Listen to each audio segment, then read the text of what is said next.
दोस्तों, आज से कुछ वक्त पहले तक भारत के एक आम नागरिक का, एक आम इंसान की लाइफ में 3 बेसिक ज़रूरत हुआ करती थी। रोटी, कपड़ा और मकान, जिसे हम बचपन से सुनते आए हैं। आप खाने के लिए 3 वक्त की रोटी मिल जाए, पहनने के लिए अच्छे कपड़े मिल जाएं और अपना और अपने परिवार का सर ढकने के लिए छत मिल जाए। यही लाइफ में सब कुछ था और इसके लिए इंसान जी तोड़ मेहनत करता था। इधर वो जॉब कर रहा होता था या फिर कुछ बिजनेस कर रहा होता था। कुल मिला जुला के सब कुछ सही चल रहा था।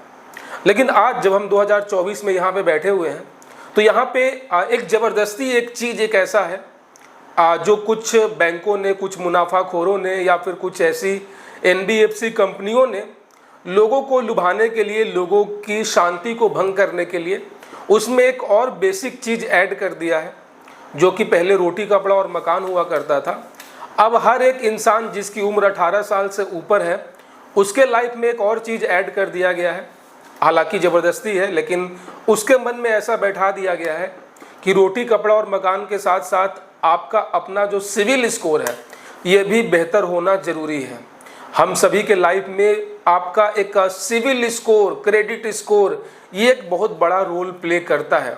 अब एक्चुअल में ऐसा है या नहीं ये मैं आपके ऊपर छोड़ूंगा, लेकिन हम सभी के जो माइंड में इस तरीके से इस चीज़ को बैठा दिया गया है कि अगर आपको भविष्य में किसी प्रकार का कोई लोन चाहिए होगा, like education loan, home loan, या फिर और आप पर्सनल लोन ले रहे हैं किसी ज़रूरत के लिए, या फिर कर्जे वाली कार्ड, क्रेडिट कार्ड अगर आपको लेना होगा, इसके लिए आपका सिविल स्कोर बेहतर होना, जो कि 750 से ऊपर होना ज़रूरी है। 750 से नीचे है तो आपको लोन नहीं मिलेगा। ठीक है, तो ये एक ऐसा एक डर बैठाया गया है लोगों के मन में, और ये सिर्फ जो भारत का आम नागरिक है, जो एक आम इंसान है, जो कि स्ट्रगल कर रहा है, मेहनत कर रहा है, जो बड़े बड़े पूंजीपति हैं, जो बड़े बड़े इंडस्ट्रियलिस्ट हैं, जो बड़े बड़े बिजनेसमैन हैं, उनको सच्चाई पता है कि ये सिविल स्कोर, क्रेडिट स्कोर ये बस एक जाल है, एक माया जाल है, एक भ्रम है। वो ऑलरेडी उनके पास इतने पैसे हैं कि उन्हें लोन की आवश्यकता नहीं है, या फिर अगर उन्हें लोन चाहिए भी होगा तो बस एक फ़ोन कॉल पे बैंक वाले खुद उनके घर पे आएंगे और जितनी मर्जी उनको लोन चाहिए होगा उतना दे कर जाएंगे। लाइक आप एग्जांपल ले सकते हो विजय माल्या का।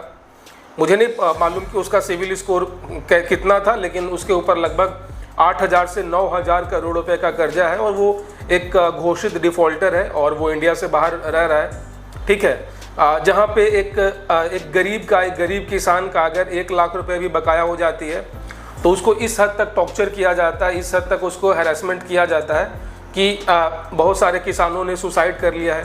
आए दिन आप अखबारों में पढ़ते आए होंगे, समाचार पत्रों में देखते आए होंगे कि किसान कर्जे के दबाव में आकर या फिर बैंक वालों के टॉर्चर में आकर सुसाइड कर लिया, किसी ने रेल पटरी पे आकर अपना जीवन लीला समाप्त कर लिया। लेकिन क्या आपने कभी पढ़ा है कि कोई बहुत बड़ा बिजनेसमैन जिसके ऊपर 1,000-2,000 करोड़ का लोन हो, वो डिफ़ॉल्टर हो, उसने सुसाइड किया हो? नहीं। क्या कोई बहुत बड़ा इंडस्ट्रियलिस्ट या फिर कोई बड़ा बिजनेसमैन जिसके ऊपर बहुत बड़ा लोन का कर्जा हो, उसने सुसाइड किया? नहीं, क्योंकि वो जानता है, वो लूप होल जानता है, उसको अपने अधिकार पता है, उसको किस तरीके से चीज़ें काम करती हैं, नियम कानून, ये सभी चीज़ें उसे पता है।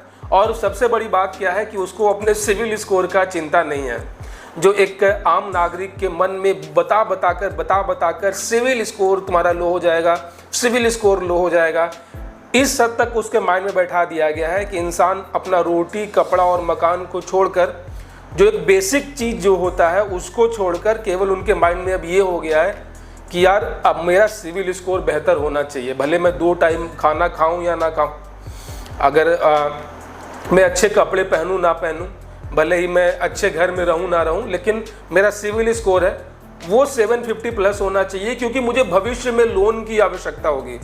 ये जो एक आपको एक कमी बताया गया है ना, आपको ये बताया गया है कि भविष्य में आपको लोन की आवश्यकता पड़ेगी, तो आपका सिविल स्कोर यहाँ पे काफ़ी इंपॉर्टेंट रोल प्ले करेगा। दोस्तों, मैं ये इसलिए बता रहा हूँ ना कि आप चीज़ों को समझोगे, आप बेसिक जो मेरे कहने का मतलब है इसको आप समझ लोगे, पकड़ लोगे ना, तो फिर आपके लाइफ की जो भी फाइनेंशियल प्रॉब्लम्स हैं, स्पेशली वैसे लोग जो कि क्रेडिट कार्ड या फिर पर्सनल लोन के इस दलदल में फंस चुके हैं, मैं उनके लिए बता रहा हूँ।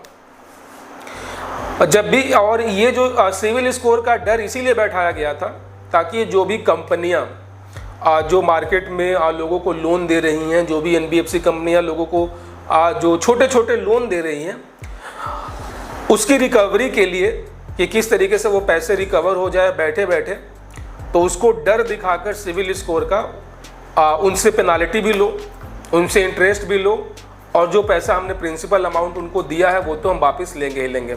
तो बैठे बैठे उनका जो कारोबार है वो फल फूल रहा है, लेकिन इसमें पिस रहा है भारत का एक आम आदमी। और ये सारे फसाद का जड़ है सिविल स्कोर।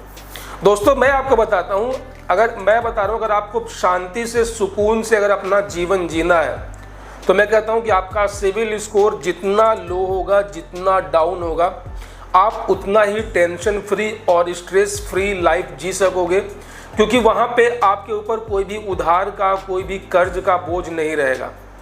आपके जो भी अपने पैसे हैं, आप उसी पैसे को खर्च करोगे और उसी में अपना जीवन यापन बिल्कुल सुकून से गुजारोगे। आपको कोई रिकवरी का फ़ोन कॉल नहीं आएगा, ना ही आपके साथ कोई गाली गलौज किया जाएगा, ना ही होम विजिट के नाम पे आपका जो है हरासमेंट किया जाएगा। जितना ज़्यादा आपका सिविल स्कोर बेहतर रहेगा, उतना जो है आप इस कर्ज के माया जाल में आप डूबे रहोगे। दोस्तों होता क्या है ना कि जो एक कह सकते हैं जो मिडिल क्लास तबका है अपने देश का, मिडिल क्लास तबके को ये लगता है कि वो अच्छी लाइफ जिएगा तभी जब उसके पास महंगे महंगे गैजेट्स होंगे, महंगी महंगी गाड़ियाँ होंगी और उसका एक अच्छा घर होगा। लेकिन इसके लिए वो कमाई पे ना निर्भर होकर वो चीज़ों को फाइनेंस करवाता है, लोन करवाता है। तो जैसे ही आपने कोई भी चीज़ अगर फाइनेंस किया, लोन पे लिया, तो सीधे सीधे मेरा ये होता है कि यार एक ही बार पैसा लगाने से बेहतर है कि मैं EMI पे ले लूँगा, धीरे धीरे करके पैसे चुका दूंगा और मेरा सब प्रोडक्ट भी मेरे पास आ गया और पता भी नहीं चलेगा। तो आप क्या सोच रहे हो, जो सामने वाला जो बंदा आपको पैसे दे रहा है, कोई भी बैंक या फिर NBFC कंपनी जो आपको पैसे दे रही है, कि वो इतनी बेवकूफ़ है कि आपको 1 साल के लिए ऐसे पैसे दे दिया कि ठीक है तुम धीरे धीरे मुझे देते रहना? नहीं, वहाँ पे वो आपसे एक हैवी इंटरेस्ट भी वसूल रही है, प्रोसेसिंग फ़ी, हैंडलिंग फ़ी के नाम पे आपसे पैसे ले रही है, और जो EMI है आप ब्याज के साथ उनको पे भी कर रहे हो। तो इससे उल्टा क्या हुआ कि आप फाइनेंशियल बर्डन आपके ऊपर आ गया। आपने जिस दिन कोई भी प्रोडक्ट आपने EMI पे लिया, उसी दिन आप कहीं ना कहीं उसके कर्ज के दलदल में आप फंस गए। सपोज करो कि आपने कोई प्रोडक्ट आपने 6 महीने के फाइनेंस पे लिया है, तो इससे बेहतर ये होता कि आप पहले शुरू के 6 महीने उसके लिए पैसे सेव करते, और जब 6ठे महीने जब आप उतने अमाउंट में आपके पैसे आपकी सेव हो जाती, तो आप कैश देके उसको परचेज कर सकते थे। हालांकि मैं 4 व्हीलर या 2 व्हीलर की बात नहीं कर रहा हूँ, वहाँ पे ठीक है वो फाइनेंस कर सकते हैं, लेकिन ये आईफोन या फिर ऐसे छोटी मोटी चीज़ें दिखावे के लिए हम लोग जो खरीद लेते हैं ना, ये शुरुआती चीज़ होती है, ये पहला फेज़ होता है आपका कर्ज में डूबने का, और इसी से आप डूबना शुरू कर देते हैं। और आप चूँकि आपको अपना सिविल स्कोर का डर दिखाया गया है, आप ये क्यों सोच रहे हो कि आपको भविष्य में लोन की ज़रूरत होगी ही होगी? कि आप इस काबिल नहीं हो कि आप इतने पैसे जमा कर पाओ, आप सेव कर पाओ? आप ये क्यों सोच रहे हो कि मुझे भविष्य में पर्सनल लोन की आवश्यकता होगी? क्यों भाई, क्यों ज़रूरत होगी तुम्हें पर्सनल लोन की? तुम आज से ही पैसे सेव करना शुरू कर दो, ताकि जो तुम इंटरेस्ट उनको पे करोगे वो इंटरेस्ट भी तुम्हारा बच गया, और जो तुम्हारे सेविंग के पैसे हैं उसके ऊपर तुमको इंटरेस्ट उल्टा मिल भी रहा है। तो जो तुम 1 साल का एक EMI बनाकर जो प्रोडक्ट खरीद रहे हो, उससे बेहतर है कि तुम 1 साल तक जितनी EMI उसके पे करोगे उतनी सेविंग करके, क्योंकि तुम्हें पेमेंट तो करना ही है हर महीने।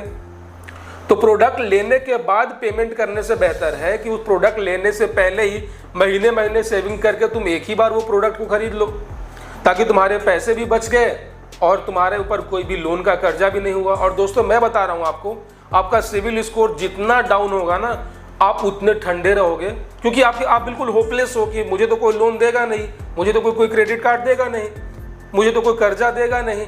तब आपके अंदर एक आग रहेगी, नहीं मुझे अब पैसे जमा करने हैं, पैसे सेव करने हैं, मुझे पैसे कमाने हैं।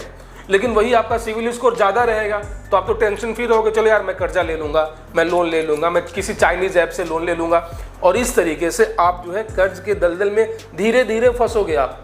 ये शुरुआत में कोई फंसता नहीं है पहले दिन तो बड़ा मज़ा आता है। जब आपको नया नया क्रेडिट कार्ड मिलेगा, 1 लाख रुपए की लिमिट रहेगी, तो आपको ना बिल्कुल राजाओं वाली फीलिंग आएगी, यार मेरे पास 1 लाख रुपए हैं। ये उस समय नहीं आपके माइंड में रहेगा कि नहीं मुझे इस कार्ड पे जो है इंटरेस्ट भी पे करने हैं, लेट फी भी फाइन करने हैं, और गलती से अगर मैं पेमेंट नहीं कर पाया तो इन रिकवरी वालों के जो है कलेक्शन वालों के यहाँ पे हैरेसमेंट का भी शिकार मुझे होना पड़ सकता है। तो दोस्तों कभी भी ना, मैं हमेशा ये बोलता हूँ, कभी भी EMI पे कोई भी चीज़ मत लो, लोन वगैरह मत लो, ठीक है। और आपका सिविल डाउन होना ना, ये आपके लिए कहीं ना कहीं आपका एक तरीके से समझो कि ऊपर वाले की कृपा है आपके ऊपर।